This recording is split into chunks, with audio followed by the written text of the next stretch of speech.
Olá, alunos! Então vamos dar sequência à nossa aula de extinção do contrato de trabalho. Agora vamos falar um pouco mais sobre a demissão sem justa causa. O que seria demissão sem justa causa?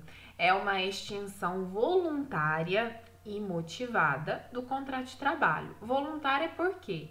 Porque a parte ali do empregador, por livre e espontânea vontade, decidiu mudar seus planos ali da empresa ou não quer mais a prestação de serviço simplesmente de forma não por não querer, né, arbitrariamente, não quer mais a prestação de serviços daquele empregado. E aí, sem um motivo, né, relevante para o direito e de forma voluntária, ele pega e coloca fim àquela relação de emprego, né, aquele contrato de trabalho. Do mesmo modo, o pedido de demissão se encaixa nessa extinção voluntária e motivada. São dois exemplos que temos de extinção voluntária e motivada. O pedido de demissão, que é quando o empregado fala para o empregador que não quer mais prestar serviço, mas sem uma causa ali grave, né, sem um motivo grave. E a demissão sem justa causa, que é quando o empregador fala para o seu empregado que não quer mais a sua prestação de serviços, tá? E isso daí também sem um motivo grave, sem justa causa. É esse exemplo aqui que nós vimos, ó. A dispensa sem justa causa, nesse caso aqui de vínculo de emprego entre André e o Mercado Azul, é quando o Mercado Azul decide reduzir o horário de funcionamento e demite André por não necessitar mais de seus serviços. Vai diminuir o quadro ali de funcionários. E aí vai haver ali uma dispensa sem justa causa, que é a mesma coisa de demissão sem justa causa, que é a mesma coisa de dispensa imotivada, dispensa desmotivada, demissão imotivada ou dispensa injusta. Tudo isso é sinônimo, tá bom?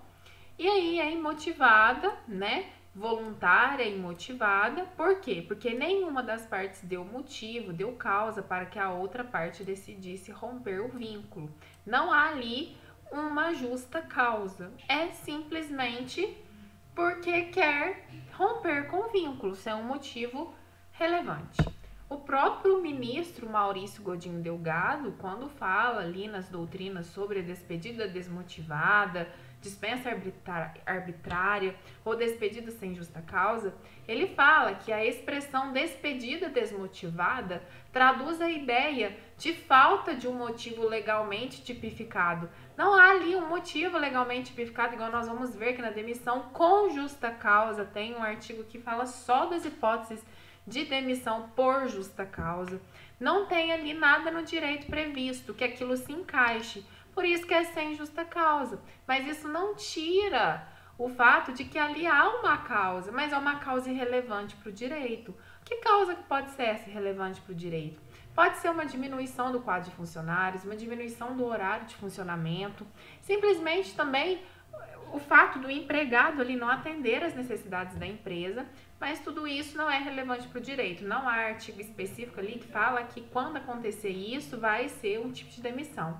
Por não ter nada que se encaixe, é chamado de demissão sem justa causa. O empregador, o patrão, demite o seu funcionário sem uma causa justa. E aí aqui ele continua, ó. Não se refere, é claro, à ausência de uma motivação interna à empresa, né? Que sempre há de existir, como no caso aqui do Mercado Azul, vai diminuir o horário de funcionamento. Esse é uma causa interna, uma motivação interna da empresa. Mas isso é irrelevante para o direito. Ó, não se refere, é claro, à ausência de uma motivação interna à empresa, que sempre há de existir. Apenas significa ser irrelevante para o direito essa motivação de reduzir o horário de funcionamento da empresa e precisar demitir alguns funcionários, por exemplo, não necessitando ser explicitada. Trata-se, pois, da denúncia vazia do contrato, né? Não precisa dizer o porquê. Simplesmente quero demitir, então demito. Mas aí estaremos diante de um tipo de demissão que mais dá direitos ao empregado. Por quê? Nós vimos nas primeiras aulas que um dos princípios do direito do trabalho dos principais, se não for também, né, o principal, além do princípio da proteção e outros que vimos que são muito importantes, mas o princípio da continuidade da relação de emprego, ele é confrontado nessa demissão sem justa causa. Porque o que o princípio da continuidade da relação de emprego fala? Fala que, na hipótese de haver ali uma relação de emprego, subentende-se que ela não tem data para acabar, é até aposentar, né? Se for aquele emprego dos sonhos, né? O empregado já não quiser mais nada além daquele emprego. Então, quando há ali uma demissão sem justa causa, você está ferindo, confrontando esse princípio da continuidade de relação de emprego, em que se presume que o contrato trabalha por prazo indeterminado, não tem dia para acabar.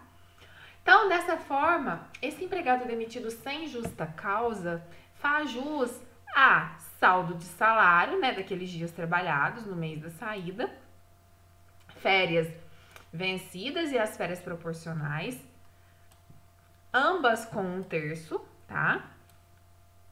O 13º salário proporcional, o saque do FGTS, daquele montante ali depositado no tempo em que ficou ali o empregado trabalhando naquela empresa, a indenização do FGTS, que é a famosa multa rescisória de 40%, o requerimento de seguro-desemprego, porque aí nós veremos que seguro-desemprego tem as regras específicas, tá bom?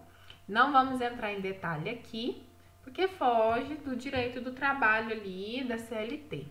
Mas o seguro-desemprego, ele basicamente ele é devido para as pessoas ali que laboram por um certo período e pelo prazo de 3 meses a 5 meses, a depender ali de quanto tempo laborou, de se já gozou desse direito de seguro-desemprego antes.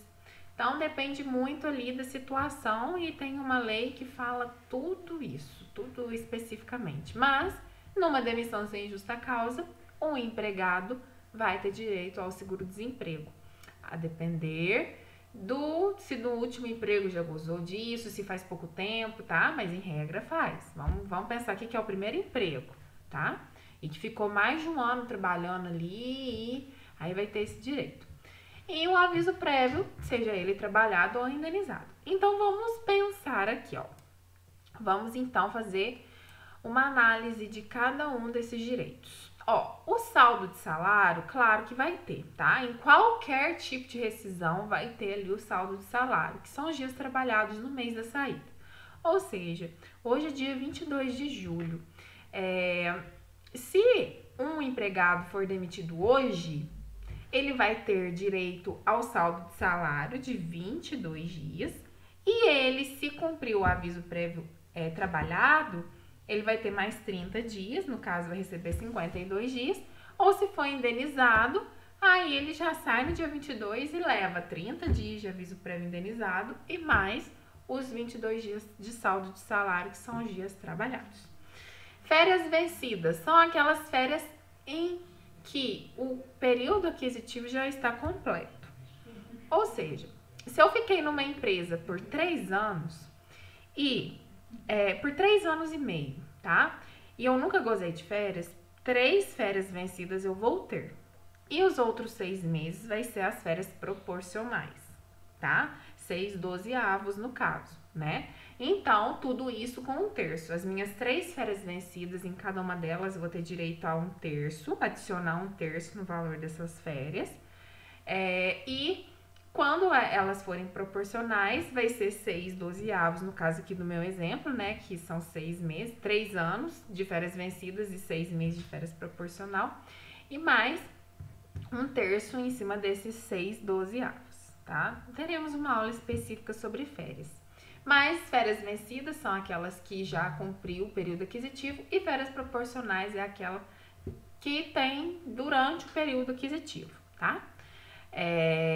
No caso, período concessivo, não, concessivo não, durante o período aquisitivo mesmo. Período concessivo é aquele período em que o empregador pode dar as férias para o seu empregado, né? No caso, seria das vencidas. Mas Férias vencidas são aquelas que já cumpriu o período aquisitivo e férias proporcionais é aquelas durante o período aquisitivo. Todas com 1/3. 13º salário proporcional, no caso aqui, né, se hoje houvesse uma demissão sem justa causa, o empregado teria direito a 7/12 do 13º, tá bom? Indenização do FGTS, o saque do FGTS, se eu fiquei 3 anos na empresa, ganho o salário mínimo, basicamente eu vou ter 3.000 no FGTS ali na minha poupancinha ali vinculada. E aí, o que acontece? Esse montante ali que eu tive depositado pelo meu empregador nesses 3 anos, eu vou ter direito de sacar. Indenização do FGTS, né, que é a multa rescisória de 40% que nós vimos lá no artigo 7º, que a Constituição protege contra a despedida arbitrária. E aí essa multa, né, rescisória de 40% que veio ali, não teve uma lei que falasse o que seria essa proteção. E aí o FGTS veio e estabeleceu isso, né? Mas até hoje ali é uma lei de eficácia, é um inciso, né? É uma norma de eficácia limitada, mas tá ali o FGTS sanando esse buraco que ficou na lei, na norma, porque não teve essa lei, então tá se usando a do FGTS, que é os 40%. Nós vimos tudo isso na aula de artigo 7º. Então, por exemplo, se desses 3.000, né, que eu tenho do FGTS, houve ali a demissão sem justa causa, o empregador vai ter que me pagar 40% desse montante. Fazendo as contas aqui, vamos lá, 3.000 vezes 0,4, 1.200, tá? De multa. E o requerimento do seguro-desemprego, que são as guias ali para eu levar no Ministério do Trabalho, para eu ter ali o direito de ficar no seguro-desemprego até eu arrumar um novo emprego. E o aviso prévio trabalhado ou indenizado. O que é esse aviso prévio trabalhado? Se eu sou demitida hoje, dia 22 de julho, eu vou ter o direito, esquecendo as regras que nós vimos que a cada ano completado tem direito a mais 3 dias de aviso prévio. Vamos supor que eu tenho direito ali a 30 dias de aviso prévio. Se eu sou demitida hoje, eu vou ter que trabalhar até o dia 21 de agosto, né, para cumprir aí esses 30 dias de aviso prévio. E aí isso daí vai ser um direito meu. Por quê? Porque eu fui demitida sem justa causa. Isso daí o empregador é obrigado a me conceder, seja ele trabalhado, né, ou indenizado. Aí, se for trabalhado, eu fui demitida dia 22 de julho, eu vou poder trabalhar, vou ter essa garantia de emprego até o dia 21 de agosto, mais ou menos. E aí, depois disso, acabou totalmente o vínculo. E se o empregador não quiser, nem, né, mais que empregados que foram demitidos fiquem ali trabalhando, né, cumprindo o aviso, ele vai ter que indenizar, pagar o valor equivalente, tá? Então, é isso, gente, ó. Demissão sem justa causa. Tem direito a saldo de salário, férias vencidas proporcionais, 13º salário proporcional, ao saque do FGTS, a multa rescisória de 40%, ao seguro-desemprego e a cumprir aviso, seja ele trabalhado ou recebê-lo indenizado. E aí eu quero trazer para vocês aqui, antes de encerrar a aula, né, que aí o próximo assunto é pedido de demissão, eu quero falar para vocês sobre a súmula 443, que fala da dispensa discriminatória. A presunção da dispensa discriminatória quando o empregado é portador de doença grave, tá? Isso aí é presumido preconceito, então ele tem o direito à reintegração. Olha o que fala a súmula 443 do TST. Presume-se discriminatória a despedida de empregado portador do vírus HIV ou de outra doença grave que suscite estigma ou preconceito. Inválido o ato, o empregado tem direito à reintegração no emprego. Então, esta súmula vem a consolidar o entendimento do TST sobre o viés discriminatório da demissão que se fundamenta no fato de o empregado ter AIDS. Assim, salvo havendo motivo que justifique a demissão, esta será considerada arbitrária, a não ser que seja por justa causa demitir um empregado que tenha doenças graves como HIV, é presumidamente discriminatório, né? Então, uma demissão sem justa causa de um empregado que tenha doença grave é bem complicado, porque presume-se que houve ali uma discriminação, tá? Então, eu queria trazer essa súmula, cai bastante em concurso, para vocês conhecê-la. E é isso, pessoal. Sobre demissão sem justa causa é basicamente isso. Espero que tenham gostado. E aí, vamos para o nosso bloco 3, que vamos falar sobre pedido de demissão. E é isso, aguardo vocês no próximo bloco. Curtam o vídeo, inscreva-se no canal, divulgue o vídeo, que vai ter muito conteúdo aqui ainda. Tchauzinho, viu? Até a próxima!